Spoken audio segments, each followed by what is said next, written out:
Waalaikumsalam warahmatullahi wabarakatuh. Alhamdulillahirrahmanirrahim. Bihi nasta'inu 'ala umuri dunya wad din.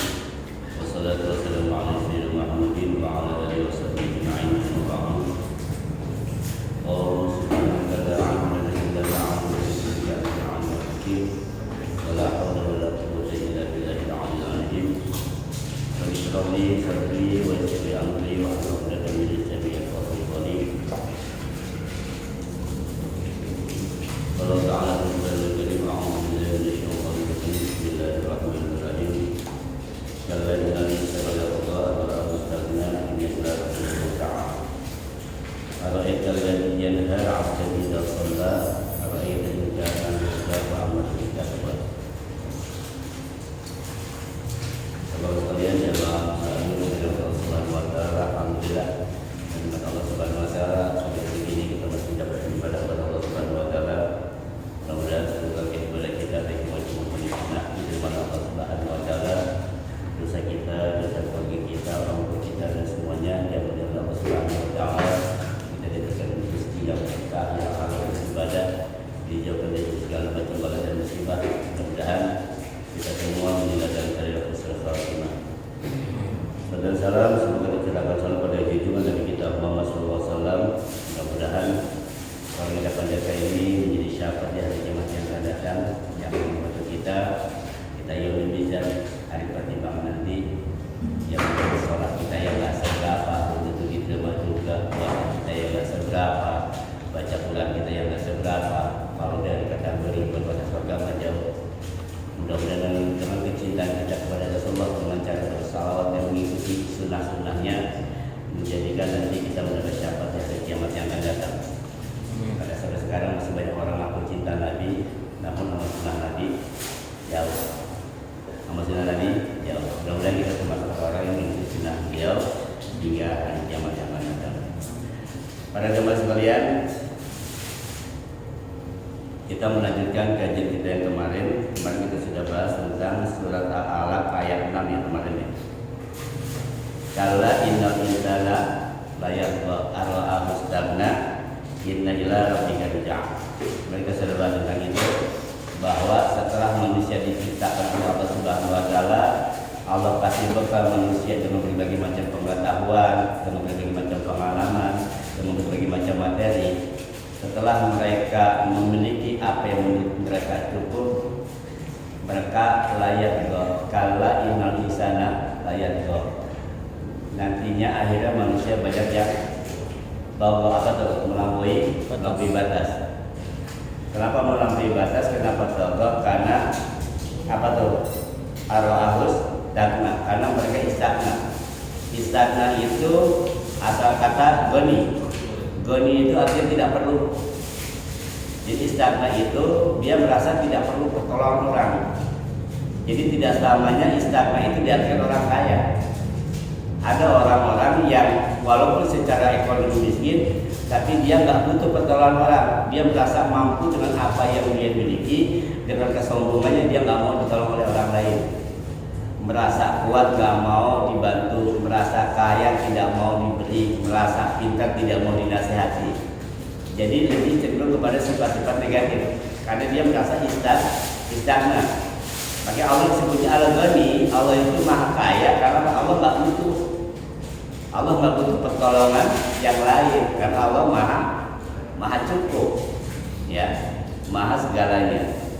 Nah, istagna di sini karena manusia merasa cukup, merasa punya apa yang diinginkan, dia nggak butuh pertolongan orang lain, sehingga timbullah rasa sombong dan angkuhnya sampai melampaui batas layak tuh. Mereka tidak sadar tuh bahwa sesungguhnya inna ila rabbika ruj'a. Sesungguhnya semua kita ini itu akan kembali kepada Allah Subhanahu wa taala. Ya Anda, ya saya, ya orang tua kita, semuanya pasti Allah akan kembali kita ke alam sana. Makanya kita bahas kemarin bahwa kita itu diciptakan dari sesuatu yang hina. Bahan kita itu nggak laku dijual, yang orang bagi aja nggak mau, gitu kan? Mau sombong bagaimana? Ya. Nanti kita akan kembali hidup itu jangan seperti aneh-aneh atau aneh-aneh laron. Laron itu hidupnya ketika dari rayap dia menjadi laron, dia terbang dengan menggunakan sayap yang sangat tipis, membawa beban berat tubuhnya berat. Begitu sampai di lampu, dia jatuh mati. Jadi hidup dia itu hanya untuk sampai ke lampu, kena cahaya sudah. Sebatas itu. Perhatikan laron, gimana hidupnya laron. Ada nggak laron umurnya panjang, ulang tahun? Nggak ada laron ulang tahun. Karena memang itu digambarkan apa seperti aneh-aneh, manusia laksana aneh-aneh, sering mengejar bayang, mengejar cahaya. Ya, laron kan sayapnya nggak ada yang tebal, tipis semua, tapi tubuhnya sangat berkumpul, gitu kan? Sampai di atas sudah kena lampu, ya udah, mati nih. Apakah kita akan hidup seperti itu? Yang lebih apes lagi ada laron belum sempat kena lampu sudah mati duluan. Ada banyak. Makanya digambarkan manusia laksana aneh-aneh, laksana lah. Ya, semoga kita nggak kayak gitu ya. Insyaallah mudah-mudahan. Nah kemudian ayat ini masih berkaitan dengan yang kemarin. Ini menceritakan tentang seseorang yang Allah cap sebagai musuhnya Islam, musuh Nabi Muhammad. Itu siapa nih? Ini Abu Jahal. Berkaitan dengan Abu Jahal. Kita singgung kembali kenapa ayat ini itu. Ayat ini berkaitan dengan Abu Jahal. Abu Jahal itu berupaya ingin menghalangi Nabi untuk sholat. Padahal Abu Jahal itu dulu dikenali Abul Hakam. Apa Abul Hakam? Bapak yang bijaksana. Dulunya penjulukannya Abul Hakam. Nama aslinya Umar bin Hisham. Sampai-sampai Abu Jahal ini adalah salah satu orang yang Rasulullah pengen dia masuk Islam. Sampai punya doa khusus, ya Allah, tegakkan Islam dengan salah satu di antara dua Umar. Gitu kan? Ada Umar bin Khattab dan Umar bin Hisham. Apa yang terbaik darimu? Ternyata Allah pilihkan siapa? Umar bin Khattab. Jadi dua-duanya orang luar biasa, Pak. Abu Jahal nih, dia tuh orang kaya, kemudian dia disebut sebagai Abul Hakam, orang sangat bijaksana. Tapi begitu Rasulullah menjadi Rasul, karena sikap dan perbuatannya, dia mendapat julukan Abu Jahal. Apa Jahal? Bodoh. Bapak kebodohan, bapak yang oon. Padahal tadinya Abul Hakam. Kenapa dia bodoh? Nah, lihat di sini. Ara'aital ladzi yanha. Apakah engkau melihat hai Muhammad? Ini Allah bertanya kepada Rasulullah. Alladzi yanha, ada orang yang melarang. Allah sampai heran tuh. Kenapa kok ada sampai-sampai orang yang melarang Rasulullah untuk apa? Abdan idza sholat. Melarang seorang hamba untuk sholat. Jadi Abu Jahal itu dulu punya cita-cita gini Pak, pokoknya dia satu saat kumpulkan nih seluruh kafir Quraisy. Dia tanya sama orang kafir Quraisy, Hai Quraisy, apakah kalian masih melihat Muhammad melumuri mukanya dengan debu? Masa melumuri muka dengan debu apa? Sujud. Itu penghinaan tuh.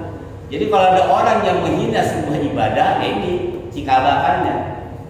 Apakah Muhammad masih suka melumuri mukanya dengan debu?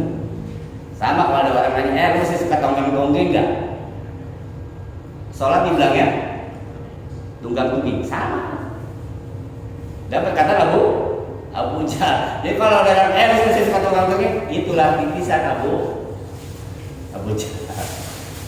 Paham ya? Nah, ketika seluruh orang Quraisy ditanya sama Abu Jahal, benarkah apakah kamu masih lihat Muhammad itu melumuri mukanya dengan debu, dengan tanah? Kata orang Quraisy, ya betul. Saksikan oleh kalian, Abu Jahal. Aku akan benamkan muka Muhammad, aku akan musnahkan ke dalam tanah. Masih Haram itu nggak kayak sekarang Pak. Kalau sekarang enak, keramik. Dan dulu tuh pasir. Jadi punya niatan Abu Jahal itu ingin apa? Menginjak kepala Nabi ketika sujud. Jadi ingin melarang Nabi sholat. Ara'aital ladzi yana. Nah, kalimat ini mengungkapkan keheranan. Kenapa heran kepada Abu Jahal tuh?